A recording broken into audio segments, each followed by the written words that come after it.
As Cosmonarchy continues to grow, we are continuing to bring in new blood, fresh blood, who are eager to get play, eager to get some cast over videos for themselves. Today we're going to be taking a look at a new Protoss player, ECalipso, taking on TopRamen, one of the upstarts who has risen to the task in an attempt to make a name for himself as a Terran player. We love Terran players around here. We need more of them. But ECalipso, hey, he's playing the favored race of Protoss. Seems to be the most popular one right this moment. Let's see how he does on Derelict.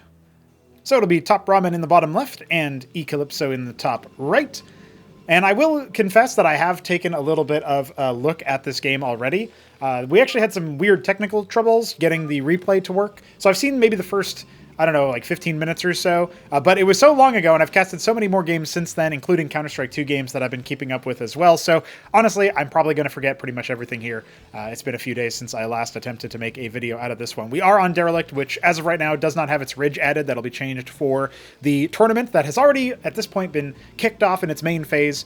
Battlements stage coming to life here. We have a little bit of gas harvesting from TopRamen, who is currently fighting to get into battlements. Not confirmed his slot as of right now. We'll see if that changes, of course, as time goes on.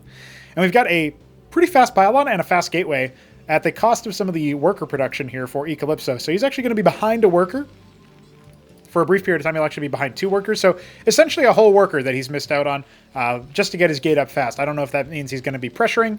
Also, he's brand new to the project, but he seems to be, everybody tells me that he's a pretty solid player. So, you know what? That means that he's just going to be joining our Class 2s, probably, if I had to guess. Maybe even making a stab in for the Class 1 label, territory, whatever you want to call it. Stockade nearly complete here for TopRamen. I assume he's going to be going for the quarry after this Mason. He has not queued up another one, so we'll see. Yep, there it is. And down over here, the Scribe will just harass the Stockade builder a little bit here. Obviously, we've got the Maverick going to ward this off in a moment. Dracula nearly complete here for ECalipso, opening up with that favored unit. He already knows this isn't Starcraft 1. No need for a cybernetics core. It wasn't called that when we still had it, and it's no longer in the game anyway. OGs will remember the cenotaph. Mason will arrive and say, "Hello, I'm Mason." And ECalipso will say, "Hello, I'm Dracodin Man." Or as of right now, it's just Scribe Man, but that'll change in a moment. I think the Scribe will have to do some serious circumnavigation in order to get away. Oh, never mind. He just right-clicks it onto the mineral line, so we'll see if he ends up getting away. Meanwhile, of course, the Scout not doing it. He actually does! That's one of the few details I remembered about this game, is that I'm pretty sure that Scribe got a little bit of an escape. Mason is stuck on the other side. Okay. I feel like you can burn a stim for that. I mean, you can repair your bio units in Cosmonarchy, so no troubles there. There is a second map to this game, as you may have known. And look at this! ECalipso harvesting from the geyser to return to the neutral treasury in the center of the map. Biddy B, the author of this map, would be proud, and I'm proud too. ECalipso must have played a little bit, must have watched the casts. He said that he was looking to get on the channel himself, so here he is in style, dropping an embassy behind this. This is a very economic play, right? I think he's kind of put some fear into TopRamen. He's assessed that, okay, the anchors started, my Scribe got away, so I've got some good, aspect there. He does have a lot of gas in the bank, I guess, but second gate, embassy on the way. I will say that both players have a little bit of an awkward SimCity by the ramp. You won't be able to fit Protoss units through between this gate and the cliff. And then down over here, this stockade is also blocking SimCity here. So if there are drops on either side, that could be a problem. This stockade can lift off and move somewhere else, so it's not really the end of the world, but you don't want to be destroying your production facilities as Protoss. So I will say that if that was over by one hex to the left, most units would be able to get out of here. The only ones that are too big are like Atreus, Patriarch, or not Patriarch, Pariah, and Demiurge. So those three units would probably have a tough ask getting out, maybe the Uptecton as well. We do have a lot of damage dealt to this Dracodin, but right now, ECalipso executing all of these men, these poor Mavericks. Don't worry, they're actually criminals, so you don't have to really feel any sympathy for them, but still, you know, even a criminal deserves maybe a less inglorious death. Witness on the way to spy on the Terrans as TopRamen drops his expansion. Now, he doesn't know this, but he's actually not ahead in terms of the expansion. The Ministry is being constructed here. Mavericks rather helpless against the Dracodins, but that will probably change pretty soon. We don't have any other tech coming for TopRamen. Just going for the 2 extra stockades to pad his numbers. I guess we're going to be in for a nice macro game. I mean, I did say that the game... I watched like the first 15 minutes, so that means that there's more than 15 minutes of game to cast. So I guess that's a little bit of a soft spoiler. But it's always interesting to see how people get to those situations. Fulcrum coming. Now, going to go ahead and pre-stim. That was out of vision range, so I don't think ECalipso heard that. He will end up losing the first Dracodon, and I think the second one, no, there's not going to be a follow-up stim, so that one will just tuck tail, and the Ministry will land. Should have been caught, so I think ECalipso will know to put 2 and 2 together, adding a Hierophant to the mix. He had some good success with the Hierophant, and he has a little bit of extra gas income because of that scribe in the middle of the map that he can definitely do that. But I was told that apparently he fielded a bunch of Hierophants against Protoss, and, oh no. The transfer train bumping into this. This is a situation. I think we're gonna start to think about that, right? Hamster has blocked his germination ramp so many times as Protoss. I know that now Ramen doing the same thing with his ramp in multiple maps, not just this one. And then we've got ECalipso kind of doing it on the same side. This is going to be a thing that I think we're going to be talking about here is the ramp block. I think people will definitely be thinking about that as time goes on. Quick shot of our sponsor, the Pickup Partner. And check it out. There's a witness right next to it. Witnessing the movement of things from A to B. Ardent Authority, AA, not quite AAA. Maybe the scribes can fit through. I guess they just go this way, so that's fine. They do a little zigzag. This is like a weird Factorio wagon train or something. As ECalipso getting his second base set up and saturated. We have a Palladium add-on started for the Fulcrum. Always a fan of that. And of course, with the Ardent Authority done, there is the pressure of a potential drop with the Cantors. But I don't know. We'll have to see what ECalipso wants to do. I can't remember what he actually goes for. Nice double quarry over here. We are going to get a Vestry added on. Just a very light number of military units here, but I think versus TopRamen's quarry opener, where you go stockade into quarry, it can actually behoove you to get that, right? Like, he's not being super active on the map. He does feel like he was contained. The witnesses are going to spot things out. I like ECalipso's active movement of the camera as well. You can keep tabs on that in the minimap to see where he's actually looking. And he is keeping track of things, right? As soon as he sees movement on the minimap, he sees that Maverick moving to 6 o'clock, he's going to be able to say, all right, well, I'm going to start looking for it. Look at that, the 3 Dracodon move out, just to see about that. He obviously is watching for any exit. He knows that the rest of the bio is still at home. Right now, just scouting out the bases. That's what the game plan is here for TopRamen. Otherwise, just slowly massing up for a Phalanx push. We don't see his traditional star pad being added here, so he might be deciding to go for a little bit of a reduced gas expenditure so he can spike up to tier 2 faster. We do have an Architect and another one in production for ECalipso. Not very much on the way of frontline, but maybe you don't really need that. There's no Hurricanes or anything to worry about, so as of right now, might be fine. Dracodon's still combing the streets. Looks like the Maverick has slipped the net. Moving into the 3 o'clock position. Confirming that for now anyway, with his other guy on the 3rd, yeah, TopRamen knows his opponent is most likely on 2 bases. So even Steven for macro, actually TopRamen having a worker advantage, always good to see that. I think if you let TopRamen macro up, he will be in the game. He will be actively trying to make things happen. So that's beautiful, definitely good to see, but definitely also something that I would say is like, okay, well, if you can break him early on, I mean, General Anakin showed that in his series. So if you missed that, you should definitely check that out. That was a Gauntlet B series. Maverick's flanking this position here, the Scribe. I don't think it's going to get taken out, surely not. No, not quite. On hold position, this Maverick, so not going to chase him down. And that'll get cleaned up unceremoniously as well. We'll look away for the benefit of that Maverick's poor family. Don't want to have them see that. And another Phalanx. Okay, yeah, just steady Phalanx production. Going to get these anchors out and lift them here, land them right below the rocky ground that's unbuildable, and think about taking another expansion here. Because obviously he scouted his opponent doing that, right? With the Scribe, that's the only reason why you'd put that there. No mind games happening here where ECalipso then moves across the map after showing that. So 2 gate coming, trying to keep his money relatively low. TopRamen, on the other hand, has 1,000 minerals in the bank. What does he choose to do with it? He nearly has enough for the Atlas, and it looks like he's preordained this Mason as the one who is going to build that. And his star pad is also done, so gas for the rest of the time here as he sets a treasury up on location. That could get canceled, right? I mean, you look at all of the units that ECalipso has, he definitely has a solid army. 1 Ardent Authority Architect constantly producing. And, of course, going up to 5 gate. Did he cancel this and remake it? I feel like I looked over here. Maybe this was only put down at the last second when I looked over or something, and that's why. Thinking about 9 o'clock position here for TopRamen. Might be thinking about going for it, or is he scouting? I think maybe he's just going to use that as an opportunity to scout with the Mason. Antseal on the way. Try to set up an anchor over here. That didn't end up happening. No matter that it doesn't get canceled. The Phalanx is now deploying. That Zealot gave a lot of value. There were 2 Zealots there, and one of them actually drew the ire of the Phalanxes. The Mavericks are holding strong, holding the line. There's enough of them over here, and the Architects are kind of overkilling them, while the clerics are struggling to keep everybody alive. They will eventually start to fall. The ECantor gets a nice shot, picking off 2 clerics in the process and wounding another one.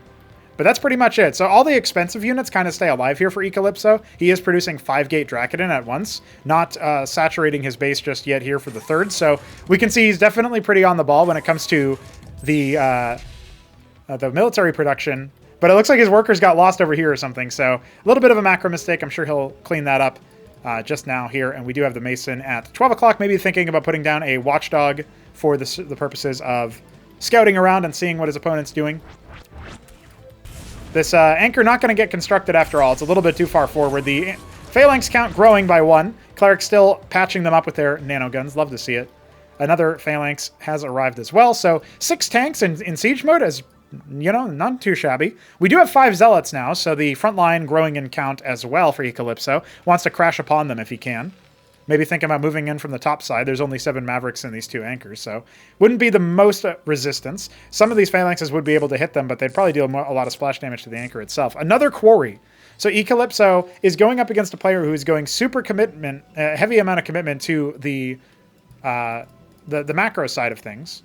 And with the Atlas done and captaincies finished, we are going to probably see Madcaps. Anseal's also being deployed still. Queued up another Phalanx.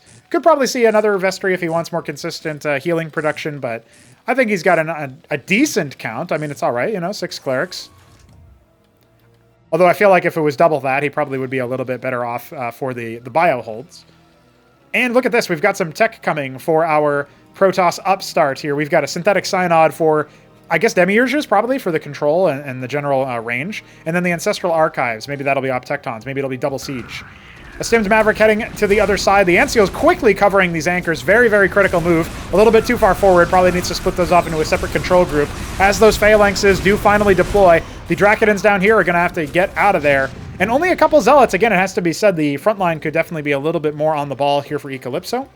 TopRamen keeping things nice and orderly as he starts to erect sentinels to cover the right side of his 3rd. Now we're starting to get into territory where this Mason is going to scout the 4th base timing. And if you can be even in base timing as Terran, you definitely have the advantage. The only question right now is whether ECalipso is going to splinter some of his forces off to try to pinch and pressure, or if he's going to instead just keep things going. And you can see the SimCity definitely trapping a couple of his Drakidens here. The Brood War pathing not able to navigate the structures, so needs to sort of bandy those over in a sort of hand-holdy kind of manner. Almost said manana, which is like banana, but man-ana. Man-banana. Man-bun? Comment below if you like man buns. Anseal's charging forward to try to intercept some of these shots, very bravely walking over. You could just kill all of these. Like, ECalipso could just immediately punish that, but instead, they even catch a witness on the way out, adding insult to injury. Back at home, ECalipso thinking about what he wants to make. He doesn't have the gas for anything out of the Synod right now. Did he make a Demiurge? It doesn't look like it. No, he has not. 12 o'clock starting to be taken, so at least he's got a little bit of economic tempo here, but behind in worker count. I think it does technically matter. His 3rd base is not as saturated as TopRamen, and some of his workers there are also actually a little bit under strength. So I don't think that TopRamen can win a head-to-head fight with this particular army. Oh, I say that. There's a lot of bio here. Yeah, I feel like at this point, though, the Architect count is very, very high. So this will be a bloody battle. The Zealots getting a little bit trapped inside the Drakidens, lost in the sauce. However, the Anseals were not in position to cover. So these Architects could focus fire and indeed are going to start rending all of these Phalanxes that are a little bit on the loose side. Some of them getting caught up on the low ground there. So the Bio Hordes holding strong. That ECantor, I guarantee you, man, it's, yeah, 1,000 damage. I mean, we'll take a look at some of these heavier duty units that have stick around for a while. Yeah, it's like 3,000, 4,000 damage there for ECalipso's forces. So you really got to watch out for that. Thinking about stabbing back on to this northern spoke from the middle of the map. Not 100% sure where ECalipso's army is going to go next. 6 o'clock only now being set up. So many Sentinels to cover this play. Obviously, by comparison, nothing really doing over there. Zealots giving their lives for the cause, figuring out exactly where TopRamen is going. No splash right now for the Anseals to bypass that. It's just the ECantor just to deal a little bit of damage. But the Anseals are indeed going to get gunned down. There's only one of them remaining, and it's very low on energy, so will not be very, very helpful. But the Phalanxes are slowly pushing back the Drakiden count. There's not much of a front line left over here. The Madcaps, all that's left is the Mavericks have already hit the decks. And yeah, okay, well, with the Drakidens out, The Cantor staying alive. I think only one or two, yeah, one Architect hit the deck earlier. That's it. So as of right now, ECalipso still has a very concentrated amount of power, but the tank mode Phalanxes could just turn over here and kill. Unfortunately for TopRamen, though, he's going to end up trying to deploy them and make it happen that way. He has nice cliff advantage from the back line, so if TopRamen can just hold here, I think that Demiurge might be dead. Another shot will do it. Body blocked by the Cantor. You almost wish that Cantor had gone down instead. And now here's where things get interesting. We've got more Demiurges coming to replace those. Queued up a massive amount of Zealots to spend his bank. The Ancestral Archive's currently idle. Starting to saturate the gases up here. Do we see any gas caps? I don't see any aquifers, so you can spend 400 minerals to cap the geyser as Protoss. It's more expensive than the other races, but you don't need Tier 2 to do it. However, I can kind of say the same thing about TopRamen. He's got not much of a crazy mineral float, but his gas float is pretty high, and yet that's without him really even saturating 6 o'clock, and also without him capping it. So feels like maybe he doesn't need it right now, but he certainly could be getting a little bit more from the harvests. His macro on point with training a lot of units. This is where he can be at his most scary. ECalipso not able to stop him from getting up to that multi-base situation. We're on 4 bases for both players. And so far, the military victories have not yielded any economic punishment. So TopRamen, even though he's ahead in tempo, ahead in map positioning, and maybe even ahead in army strength, certainly in terms of unit count, I don't know that it's going to be enough, right? We're starting to see Optectons hit the field. That's going to be the really good splash that I think ECalipso needs. More witnesses falling, but that will confirm the positioning of the army. Our players dropping a little bit in their APM, I think, as the game starts to go on, right? You have a little bit more to focus on. These Wardens might have a little bit of cliff advantage onto this position, but now here comes the engagement from ECalipso from the south. He only has 2 Dracodons coming in from that 3rd base location, so the right side flank is pretty much done. Zealots are streaming on in. They will intercept some of these reinforcements. I think the macro has just been too good here for TopRamen, though. His Madcaps stay alive. There's no more front line. The Phalanxes, there's so many of them, and they are shelling out all of this work that ECalipso has put into the army. Try to get a very high number. Now, unfortunately for TopRamen's Phalanxes, they have been caught with their pants down. They're going to go ahead and siege again, but so many of them are very low now. I think maybe the Protoss army has just about broken them. That engram at the top dealing a lot of damage and killing 5 units, at least one of which was a siege tank. So there we go. The Phalanxes are gone. Just this one at the back of the top spoke, and that's pretty much it. So ECalipso firing back, even keeping that last Demiurge alive. Where does he go next, right? We've got this witness off to the side. Not exactly confirming, but pretty sure that 9 o'clock is not taken. And oh, look at this. We had a drop. Look at that. A massacre of workers in the natural. And even on top of that, the Madcaps poured on over to the top right. So even when ECalipso looked like he was winning the military engagement, it's because he was, but he was also losing workers back at home. Half the workers now that TopRamen has, less than half in fact, and definitely not nearly as much on the bio front. The Madcaps are going to go ahead and get unloaded. The engram will do a little bit more damage, but not before these Madcaps that are fully charged are able to execute even more scribes.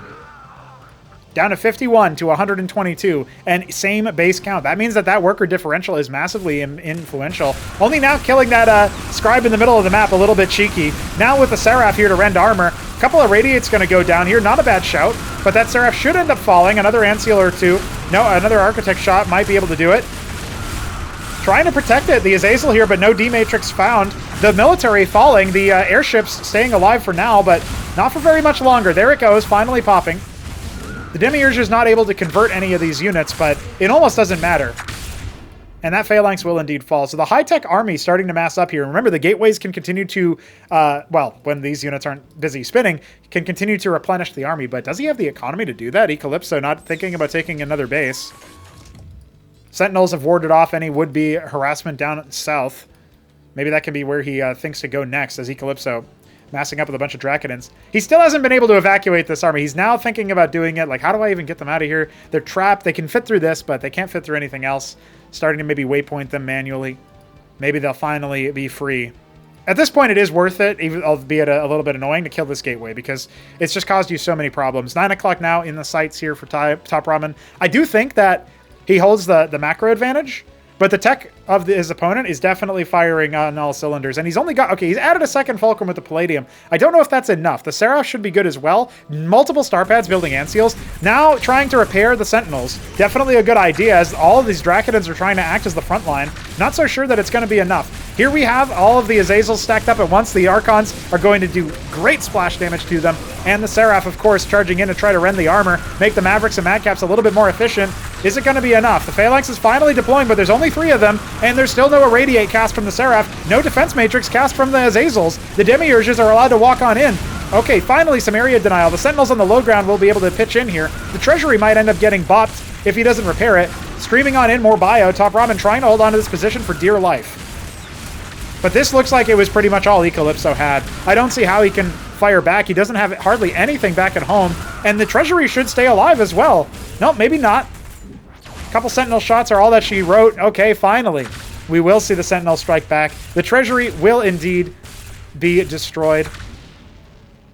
And back over here, 2 Dracodons came up to clean up the Mason, making 9 o'clock. So he did strike back, right? Now, below 100 workers, Nablime already thinking about how to write an angry letter to TopRamen. How could you go below 100 workers? And thinking about 3 o'clock himself. Look at that. All right. We could be in for it.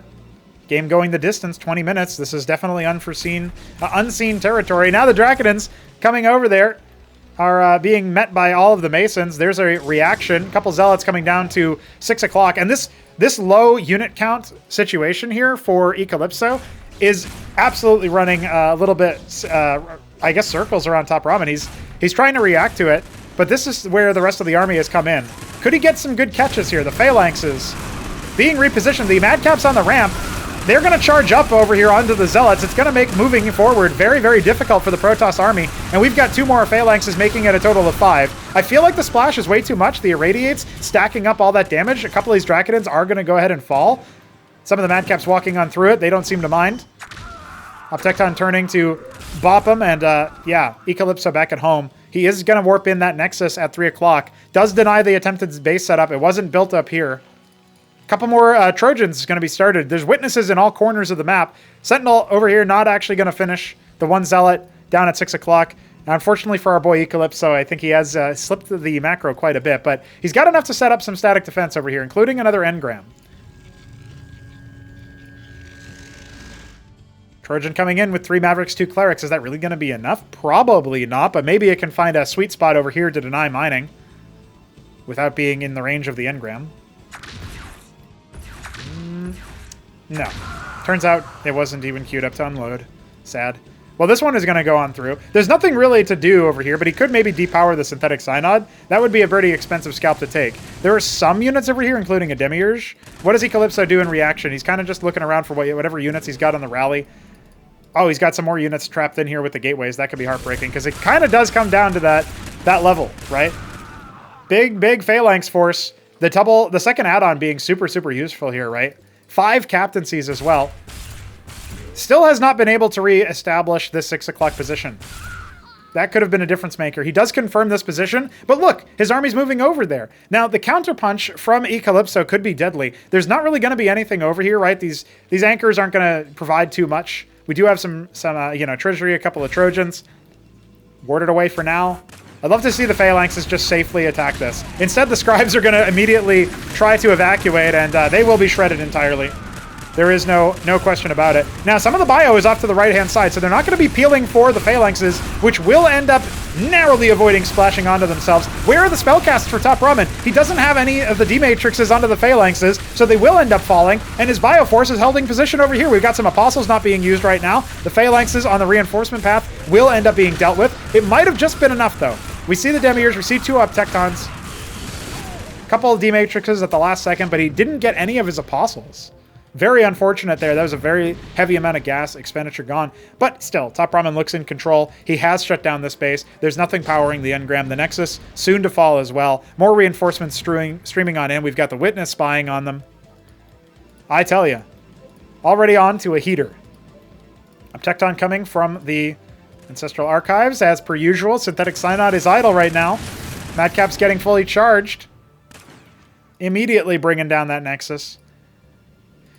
Counterstab could still be efficient. Remember, he's got Optectons, he's got Demiurges. He's got 3 Demiurges. I mean, that's nothing to turn your nose up at. Slowly reestablishing 12 o'clock. Scribe thinking about top left. ECalipso has a lot of his units. He's finally going to think about destroying this gateway. It's clearly frustrated his rally points way too much. Now, that was just an Azazel that went down, so you're not going to have any more spellcaster support. And if there's one thing I can say about TopRamen's micromanagement so far, it's that he has not used his spellcasters anywhere near to his fullest extent. Now, at this point, all of the fodder is kind of gone. ECalipso really needs to rectify his rally point situation here, and it looks like he will get away with his Demiurges intact. Remember, one of them is super low, the other one now brought down to half health, so those are basically hero units at this point. The treasury has landed over there, but nothing to return to it just yet.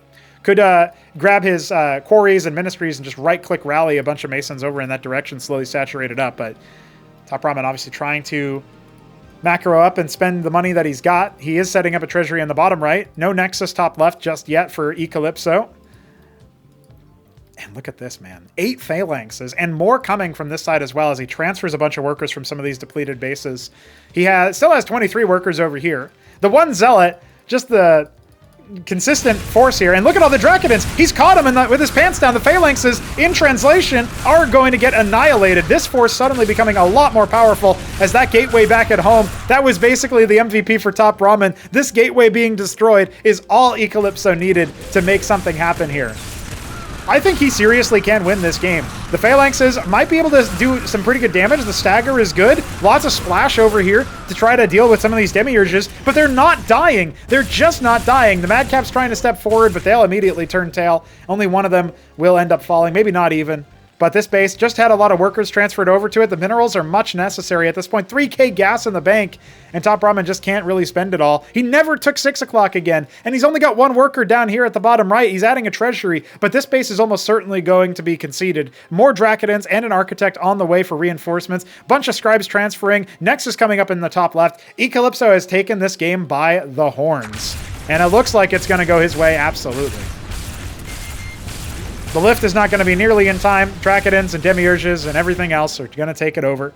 I don't think ECalipso is going to really use it too much. He's just going to kill it anyway. Doesn't want to babysit it with a Demiurge. All right, well, a bit of a forward defensive setup here. ECalipso does have to think about how to use his current advantage. And the workers are going to have to deal with the Zealot themselves because, of course, it transferred from 6 o'clock down to the bottom right. It had followed some of those units. More units already on the way. The bottom right is going to get stymied, and we're down to 3 depleted bases with very minimal mining. The Harvester lead could actually be taken by ECalipso here in a moment. He could always reestablish the 3 o'clock position. The Sentinel caught in translation as well. Not going to be able to get too much done here. Where does the military go for TopRamen? Where does he even think about stabbing in? This base is completely undefended. He could just send a couple vultures up there if he wanted to, but that would mean taking the foot off the pedal of the Phalanx production, which has kind of been his backbone so far in this game. Very long and drawn out. He's thinking about taking 12 o'clock. That's not even really where most of the Harvesters are. Admittedly, that is top left. But look at this, getting caught by a Demiurge and a Dracodin. His plan foiled. The unit's immediately returning now for ECalipso, so there's a timer on how long this can go for. These Sentinels, still very, very scary for the Dracodins to contend with. And definitely getting caught on each other on the ramp, so not ideal. I do like this little deadly split position here for TopRamen. He's just going to ignore 12 o'clock entirely, deploy to wipe this base out, and just remove it from the contention. It's not really part of the equation here for ECalipso. He doesn't have that many. But it does commit TopRamen's army. So he stims, he gets the DPS down onto the Nexus. Here comes the attack, though, and he's completely abandoned the left flank. A lack of vision. Could be, yet again, another army wipe from TopRamen. All of the Obtectons, 3 of them shelling. Dracodins coming in from the right side to completely sandwich the army. And you can see TopRamen, he's surveying the battlefield, trying to maybe pick off a couple of targets with some good micro, but he comes back in to see if he can spend any money and realizes he doesn't really have that much. If there's a counterattack right now from ECalipso, he can just win the game. It's been a slugfest. We're nearing 30 minutes. I don't see what TopRamen can possibly do, loading up a sieged Phalanx to see if he can maybe hit top left. Some of his very, very minimal forces here, a paltry force at the end of the day, getting caught by the reinforcements. Some deployments ahead of the anchors. That's going to get absolutely crushed by the Zealots. And sure, you're going to go ahead and unload. Look at this instantaneous reaction here from ECalipso. A nice shot, though, a couple of them going down, but there's just no way you can hold this, right? Like, his Phalanxes, he sure is going to have another one. Maybe he can put them up here. It would be a very desperate hold, and I just don't think it's going to happen. Damn, man, GG, LOL, and TopRamen is going to concede the first match. Wow.